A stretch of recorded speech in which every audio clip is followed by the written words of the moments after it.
Hello everyone and welcome back to my channel.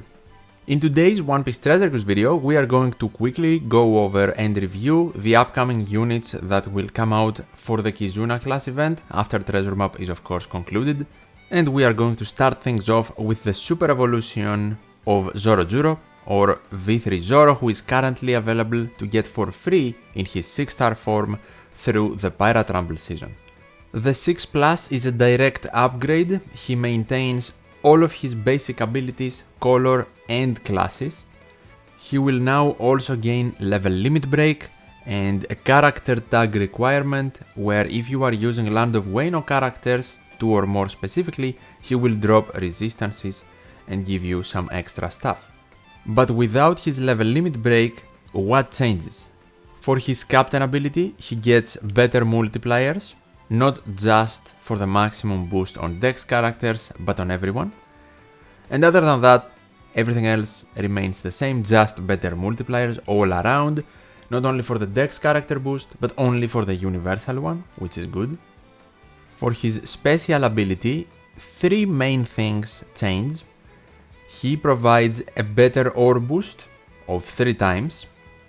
He now also has the ability, if total damage taken is over 50,000 or exactly 50,000, he can ignore immunity and apply increased damage taken. That was not a thing before.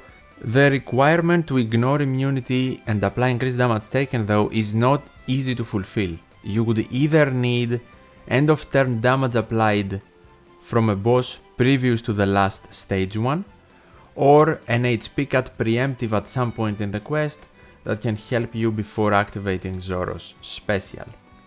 An okay addition, but nothing spectacular. And the third improvement is his damage to all enemies went from 100 times his attack to 150 times. From his super special, he also provides a better color affinity boost now, one of 2.5 times. And overall, I would say he got a nice little quality of life upgrade with his super evolution. Nothing crazy. We are also getting 2 Kizuna rare recruits. The first one is Egghead Robin. She has very good slot manipulation, being able to change all slots to tandem, even through block. Can help with super tandem characters a lot as well. And then she reduces Despair for 6 turns, Barrier for 2, and provides an ore boost for side Dex and Cerebrals for 2.5 times. The rest of her special has a condition if she's captain or friend captain, which will never happen after this Kizuna, so we don't really care about the effect. Overall, she has some potential, I would say mainly because of her slot manipulation, in case you do need some of the utilities she provides. If you are in the very specific situation of removing 2 turns of barrier removal, she can also be extremely useful because 2 turns of barrier removal is very strong if you need it.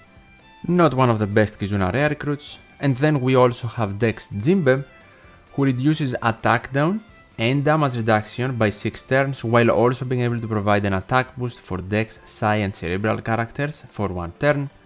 Then again, if he's captain or friend captain, we don't care, just matters in this Kizuna. A better combination of utility most likely than a Robin. It does depend on the quest and the situation of course, but trying to generalize things here. He is also immune to blow away as a sailor, which can be huge in the correct situation, but at the same time extremely niche. Not a lot of rare recruits are able to do that from their sailor ability though. And if Cerebral or Psi territory are active, he reduces 1 turn of paralysis. Can be helpful for sure, but seems kind of out of place since none of the 2 rare recruits can actually deal with paralysis. Anyhow though, and I forgot to mention, for Robin, she has the same territory condition but can reduce 1 turn of attack down, which in combination with Jinbe's removal, 7 turns of attack down, very good, and she makes tandem slots beneficial for Cerebral characters, so both of these Kizuna rare recruits have very good sailor abilities, and they can be viable utility units if you need them, also able to provide a bit of damage.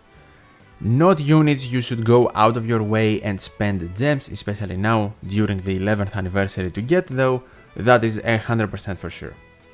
Both their support abilities are just super basic and very bad.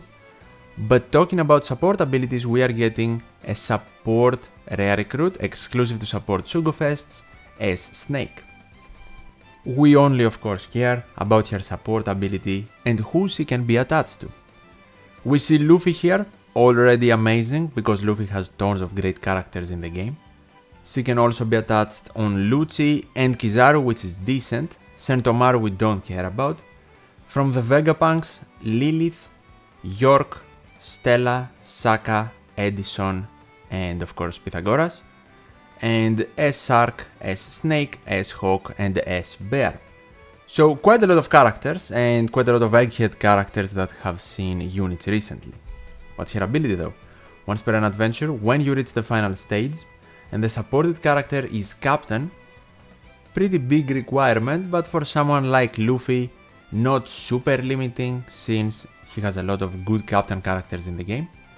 She reduces increased defense duration by 1 turn, can be important, especially for Kizuna, and changes the orb of the supported character, including block and super block slots, to a tandem one, which can be useful first of all to get rid of a super block slot, and maybe even to get access to super tandem abilities. Finally, she boosts advantageous class effect of slasher and shooter characters by 1.2 times for 1 turn, which can help unique damage boosting wise. She is fine, I wouldn't say one of the best support specific rare recruits in the game. The 1 turn of defense up removal can be extremely useful, and I'm certain either the super block slot manipulation or the block slot manipulation will play a huge role in the upcoming Kizuna, but I wouldn't say it is a support rare recruit that you should pull for, especially in the current situation with the 11th anniversary events and Saturn most likely coming very shortly. And that is my review of all of the upcoming characters. No one of course is worth spending your gems on, especially with more anniversary Super Sugo Fests coming up. Support Sugo exclusive rare recruits like S Snake are available from the everyday anime picks we get though for the 11th anniversary campaign, so if you're interested on who is worth your pick, check out the video on the left if you haven't already, where I go over every single day of this campaign and analyze the best pick, making my suggestions, or you can also check the video on the right. Hopefully you did enjoy this discussion, and as always, thank you so much for watching, take care, and I'll see you in the next one.